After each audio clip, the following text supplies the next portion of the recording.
Hey everyone, I'm Andy. Welcome to Q&Andy. Oh, what a clever name. Look what you did. We really workshopped that Look one. what you did. So What's the idea? This is coming out on Thursdays? This will be out every Thursday. Okay. During non-slam weeks. And it's an opportunity for you guys, the listeners and watchers or whatever. You are the watchers on They YouTube. both work. Yeah, Whatever. yeah. Viewers. Don't need to get hung up on it. To get you to answer some questions. And nothing is out of bounds. And you can't. I mean, how are you gonna say that for me? Oh, I mean, we'll still screen them. I bet I could tell you something that's out of bounds right now. Anyways. Okay. Where can people send in a question? So they can go to servepodcast.com and they can see where to submit a question there. Or you know what? They can hit up Sophie and Ella anywhere on our social channels. Just throw out some questions and we'll find them. We'll dig through them and we'll get the best ones. Ella, does anyone else ever do like the Rihanna song? Every time it's like Sophie and Ella, hey, hey. He's asking her a question. She doesn't have a mic. She doesn't know. She's just laughing right now. It's awkward. She doesn't know that song because everyone's young and we're not, Mike. Anyways, go ahead. All right. First up, we have from Zachary. This question about is Elena Rybakina. When a player hits their peak and really comes into form like she has in the China Swing and WTA finals to end the season, do you think that carries over to the Australian Open? Does it wear off in the short off season? Yes. There's not a like a blanket. Like you can point to the Tsitsipas's and the Zverevs and the teams winning World Tour finals and then it not translating into a slam immediately the next year. If you have a choice as a player and you can finish on a hot streak, you choose that, right? You always choose more wins as opposed to less wins. She's not going to go into Australia going, you know what, I'm searching for something that existed 6 months ago. Like I know it's in there, but the memory is getting hazier. She's going to take the momentum. Now, does that mean she wins? Does that mean like quarterfinal matchups don't matter? Absolutely not. But just simply given the choice of finishing on a high note versus struggling to the finish line, you take the high note. Can I ask you a follow-up on Sure. that? So, like, obviously they need a break. They need a little bit of an off-season. Is there a fine balance between, like, hey, momentum, let's keep getting some matches, even if it's just training matches, but also being like, hey, this is the time we have to reset our body? Yeah, I don't know that you can replicate momentum in practice. Okay. Like, I just don't. I'm not a believer in that. You play practice matches for those reps, and the points present differently than drills, and, like, you're trying to get, you know, the X's and O's and maybe different matchups. But like when you get your name announced and you walk out, it's just very different. Mm-hmm. But she's maybe instead of I struggled, I get through the first match and it's still a question mark. If she rolls in her first match in Australia and it's like right back on, like it's a problem for everyone else. That's excited. How excited are you to see her play? I mean, I was on record in our year-end recap show. I think she wins a major this year. Her talent is. You look at, she moves well for someone who is so tall. She can beat you off both sides. She's rangy. I think she has the best serve in women's tennis. So we're heading into the Australian Open. We're heading into the summer down under. Yep. James Preston Kilman asked, why don't pro tennis players wear sunglasses? Sweat. Oh, interesting. Sweat. I can't tell you why everyone doesn't. I can tell you that I was sweaty. So therefore, like one drop of sweat goes in the lens and it's like blurred vision. You can't see. And I was a sweaty bastard. You're sweating right now. Yeah, thinking about it. Anyways. But yeah, I would imagine it's probably because of sweat. Yeah. And so like Andre could wear it because he's right over your shoulder on that board wearing sick Oakleys. Yeah, and he had a deal with Oakley, but I'm not sure that he ever wore them they weren't around for very long. I'll put it that way. Like he wore some Oakleys. We got the what? He's smiling. That's an exhibition. That's an exhibition. I don't know. He's in jeans. He needed to play the bare minimum to get the cash. Go, Andre. Way to go. But I would guess also, like, if you're slinging your head around, maybe they come off. I don't know. Is there something about, like, the lenses? Have you ever played? Do you play in them at all now, like when you play recreationally? No? No, I like to be able to, like, actually see the ball in the contrast. So I guess that's another. That's an interesting. That's another part. Is like if you want you'll never see like a yellow backdrop because you have to basically track the ball against like a green backdrop. You want it to be dark, right? You want contrast because you have to pick the ball up. Maybe that's muted if you have shades on. But I would say sweat, them flying off your head, and potentially just not being able to track the differences in color. How much are you like a baseball, like, because they obviously have the pitching wall behind people. How much are you able to pick up on like the seams of the tennis ball? You don't look for seams. You like the spin. You're just seeing it come off the racket. You can hear it. Okay. I always say that because I always get the question. I think we've talked about it on the show before. Like, well, baseball players, you don't have to be quiet. I'm like, because you can't hear a pitch. Like our first tell is like if it's square up, it's flat, it's coming hard. If it's off a little bit, then it's most likely coming spin. A slice sounds different than, a Rip City with spin, which sounds different than, a flat ball, which sounds like a cannon. So our first tell is we can't we're not going to read the spin like that. You're trying to hear it first. Or not trying to hear it first. You are hearing it first. So then the depth perception that comes with that, wearing sunglasses potentially could maybe diminish the ability of that. Yeah, I think there's a lot of reasons, and I think.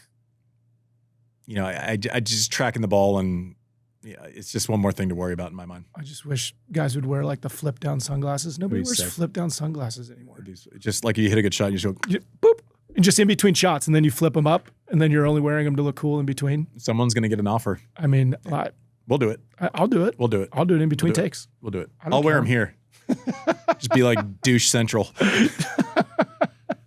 All right, so this one's from George R. Andy, do you think you could beat a strong 12-year-old junior using a 17-inch racket? 17-inch racket that's like nothing, right? 17-inch racket. What's the standard one? 28? Yeah. I can't. No, I don't know. No, that's like a peewee racket. Like you give a baby. Yeah. You can't do anything with that. Like what would be the effect of it? Just smaller. You can't create spin. It's this big. Like you can't create any leverage. No. Like you're talking about like a kid who's like number 1 in the country or something, like really good. Yeah. I don't think so.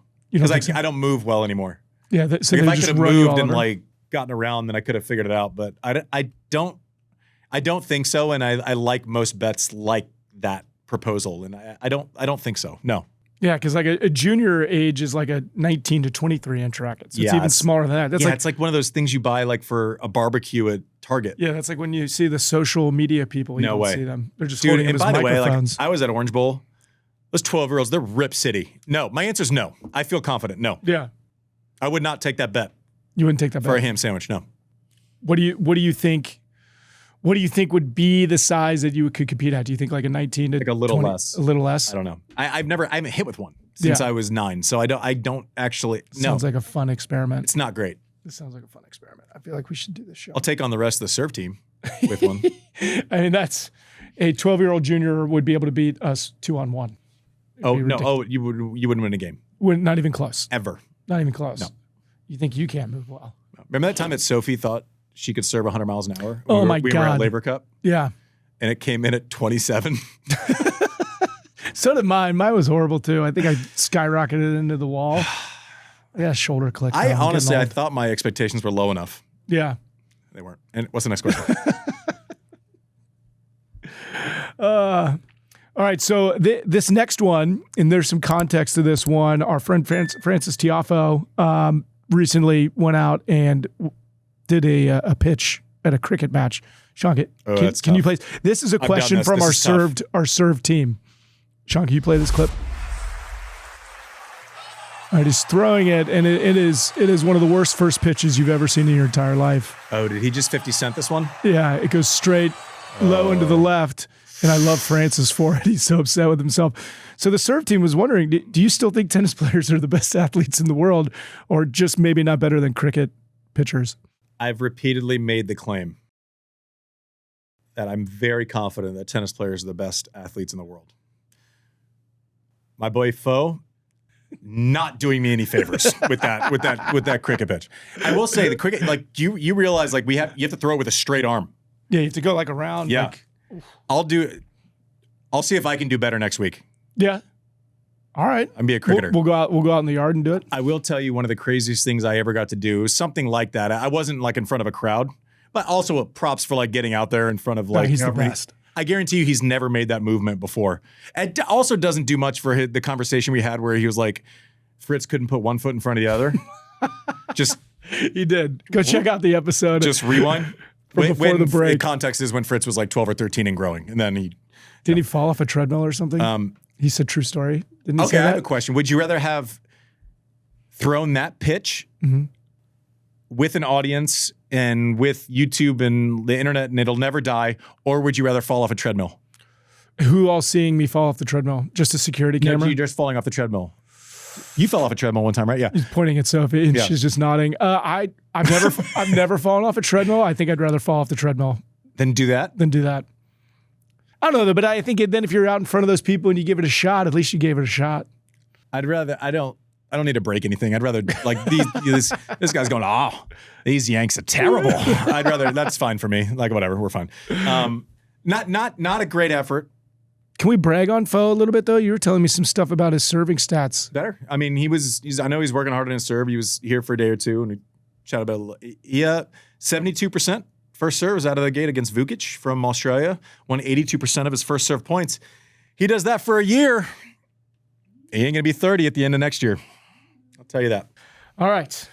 Last question. I'm ready. You good? This one's from RCM. Okay. You might have to dig into your phone for this one. Andy got me hooked on a song called Combine Harvester a while back. I think it was 2011 or 2012 from some interview. Yeah. What are a few other gems that you have hidden that us chuckers can jam to? Oh, I need.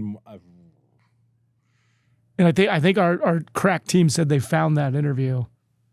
Combine Harvester. Yeah, I was in one of the first couple days I was here. I was in a complete like jet lag haze around midnight, and I saw this wonderful song that was part shock horror, part awesome, and it was the Wurzels. Okay, I feel like more people knew Angry Birds, but so I can't stop watching that YouTube video. Which particular song is this? It was what was it? Combine Harvester. Shameless plug. Runarounds.